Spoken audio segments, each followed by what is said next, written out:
Did you know that despite years of political tension, the economic relationship between the United States and Turkey has quietly flourished? In 2024, bilateral trade in goods, bilateral trade in services surpassed an astonishing $40 billion. This figure represents a near doubling over the last decade.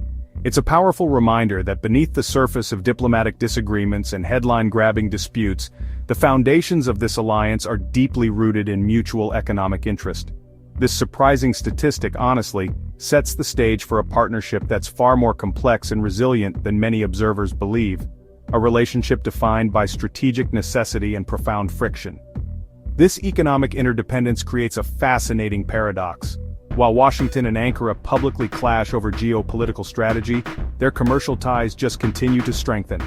American companies remain significant investors in Turkey, and Turkish exports, from automotive parts to textiles, find a robust market in the United States. This economic reality often acts as a stabilizing force, pulling the two governments back from the brink when political rhetoric becomes dangerously heated. It forces policymakers on both sides to weigh the consequences of a diplomatic rupture against the tangible benefits of their trade relationship, creating a constant underlying pressure to find common ground even when it seems impossible. The military dimension of this partnership tells a similar story of deep, albeit strained, cooperation. Turkey hosts critical U.S. military installations and NATO military installations, most notably Incirlik Air Base. This base has been a linchpin for American operations in the Middle East for decades, a strategic asset of immense value. Even as Turkey has pursued its own independent foreign policy, sometimes in direct opposition to American goals, this military footprint has endured. The presence of American forces on Turkish soil is a physical manifestation of a security alliance that has weathered countless storms, a testament to a shared history that neither side seems ready to completely abandon. So, when we analyze the state of U.S.-Turkey relations, we really have to look beyond the immediate political theater. The numbers, in dollars and in military assets, reveal a partnership that's too big to fail, or at least too costly to dismantle. It's a relationship of convenience of history, and of deeply intertwined interests.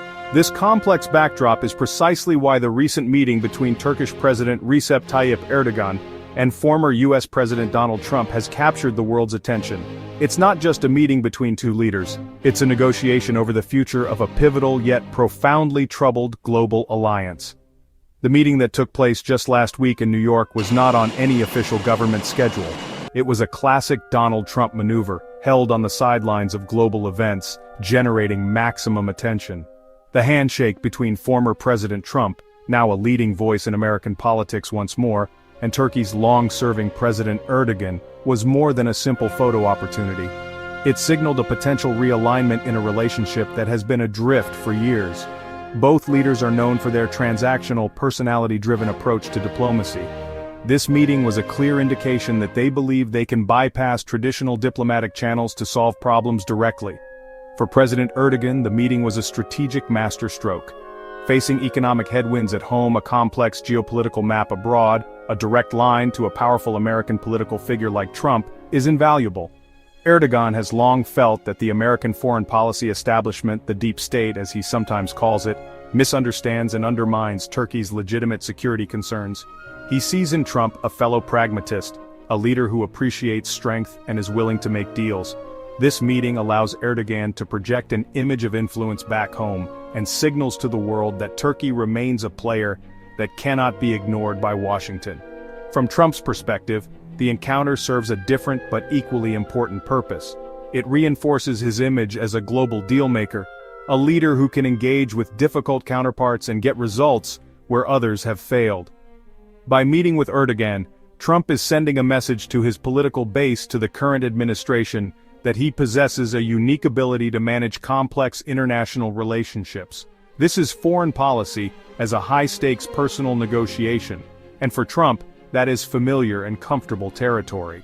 The significance of this meeting therefore lies in its potential to disrupt the status quo.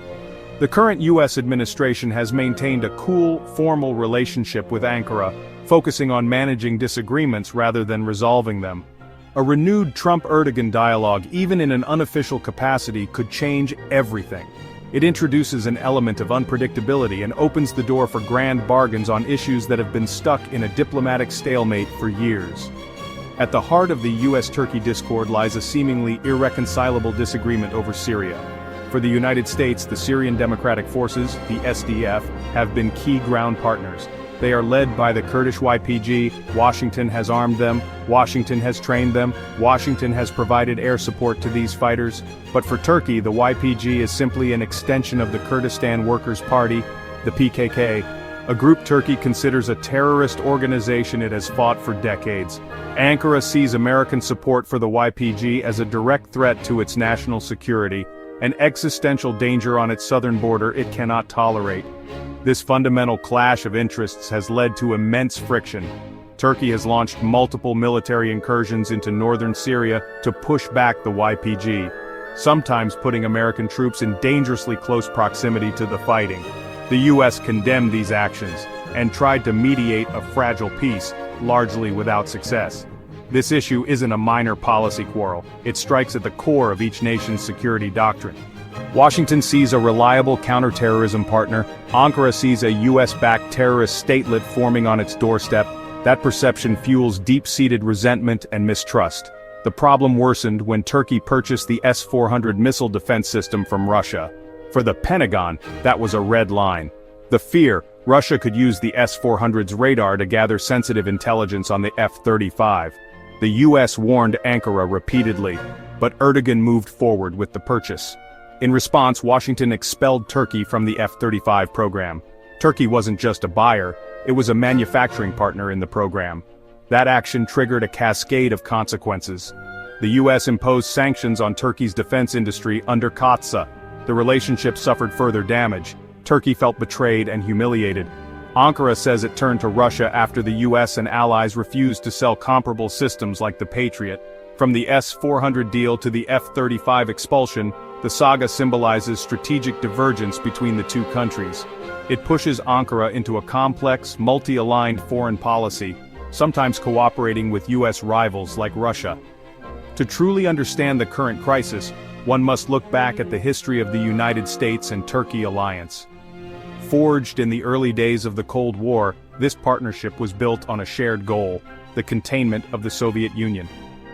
Turkey joined NATO in 1952, becoming the alliance's crucial southeastern flank. Its large, battle-hardened army was seen as a vital bulwark against potential Soviet expansion into the Middle East and the Mediterranean. Throughout this era, Washington and Ankara were in lockstep. Turkey was a reliable and essential ally, and the United States was its primary security guarantor and military supplier. The relationship was not without its challenges, however. Tensions flared during the Cyprus crises of the 1960s and 70s, leading to a United States arms embargo against Turkey that left a lasting scar on the relationship. Yet, the overarching threat of the Soviet Union always managed to pull the two sides back together. The strategic logic of the alliance was simply too compelling to abandon. Turkey provided indispensable geographic positioning, and the United States provided the advanced military technology and security umbrella that Ankara needed.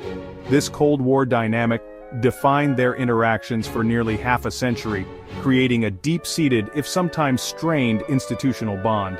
The end of the Cold War marked the beginning of a fundamental shift. Without the unifying threat of the Soviet Union, the strategic priorities of the two nations began to diverge. Turkey, under new leadership, began to reimagine its role in the world. It was no longer just a NATO outpost but a rising regional power with its own interests in the Balkans, the Caucasus, the Middle East. This new assertiveness, particularly after the rise of the AK Party and Recep Tayyip Erdogan, often put it at odds with American foreign policy objectives, which were now focused on the war on terror and managing regional conflicts. The 2003 Iraq War was a major turning point. The Turkish parliament's refusal to allow United States troops to use its territory to open a northern front against Saddam Hussein sent shockwaves through Washington. It was the first clear sign that Ankara was no longer a compliant junior partner. This was followed by growing disagreements over policy toward Israel, Egypt, Syria, most critically. The steady erosion of shared strategic interests replaced the old Cold War certainties with a new reality. a transactional and often competitive relationship between two powerful nations who were allies in name, but increasingly rivals in practice. While the official statements were predictably diplomatic, sources close to the meeting paint a picture of a frank and consequential negotiation between Erdogan and Trump. The central topic was finding a so-called grand bargain to reset the relationship. Trump reportedly expressed a willingness to overlook past disputes in favor of a forward-looking deal. He proposed a pathway for Turkey's potential re-entry into the F-35 program, or the sale of advanced F-16s, in exchange for assurances on the S-400 system and on Turkey's relationship with Russia. Erdogan came with a clear set of demands and proposals. He argued the S-400 issue could be resolved through a technical arrangement that would ensure the system is never integrated with NATO assets. More importantly, he pressed for a fundamental change in U.S. policy in Syria. Erdogan's goal: American acceptance of a Turkish-controlled security zone along the border, ending U.S. support for the YPG.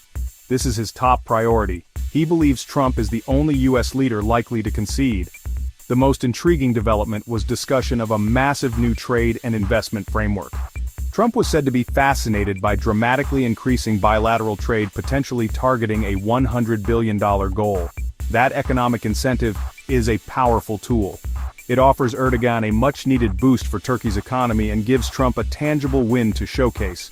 Economic integration becomes the glue for a new strategic alignment, making the partnership too valuable for either side to jeopardize. This meeting operates entirely outside Washington's foreign policy consensus. Trump's approach: cut through the Gordian knot of sanctions, strategic doctrines, and diplomatic protocols with the sword of a personal deal. If he returns to power, this could be the blueprint for an immediate, dramatic shift. It would likely sideline State Department and Pentagon officials, replacing cautious, incremental policy with a top-down, deal-oriented strategy driven by the personal rapport between two powerful, unpredictable leaders.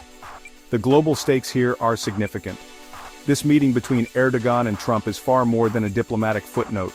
It is a potential tremor that could reshape the geopolitical landscape. For the United States, a successful reset with Turkey could stabilize NATO's southern flank, provide a more cooperative partner in the volatile Middle East, create a powerful counterweight to Russian and Iranian influence. However, it would come at a significant cost. Abandoning the Syrian Kurds would be seen by many as a moral and strategic betrayal, damaging American credibility with allies worldwide. It would signal that United States commitments are transient and subject to the whims of personal deal-making. For Turkey, the stakes are equally high. A renewed strategic partnership with the United States could unlock its economic potential, modernize its military ease, its regional isolation. It would anchor Turkey firmly within the Western security architecture, providing a buffer against an increasingly aggressive Russia. Yet, it would also require Erdogan to make concessions that could be difficult politically, particularly regarding his independent foreign policy and close ties with Moscow. The implications for the world are profound. A United States-Turkey rapprochement could alter the balance of power in Syria, the Black Sea region, the Eastern Mediterranean. It could put immense pressure on Russia, which has skillfully exploited the rift between the two NATO allies. Conversely, a failure to mend ties or a deal that quickly falls apart could accelerate Turkey's drift away from the West, pushing it further into the orbit of Moscow-Beijing. This would represent a major strategic failure for NATO and a significant victory for America's global competitors. The future of this critical alliance hangs in the balance. Ultimately, the importance of this meeting lies in the questions it forces us to confront. Can a transactional, personality-driven approach to foreign policy succeed where traditional diplomacy has failed? What is the price of strategic alignment, and is it a price the United States is willing to pay? The answers will shape not only the future of United States-Turkey relations, but also the very nature of American foreign policy in the 21st century. What are your thoughts on this potential shift?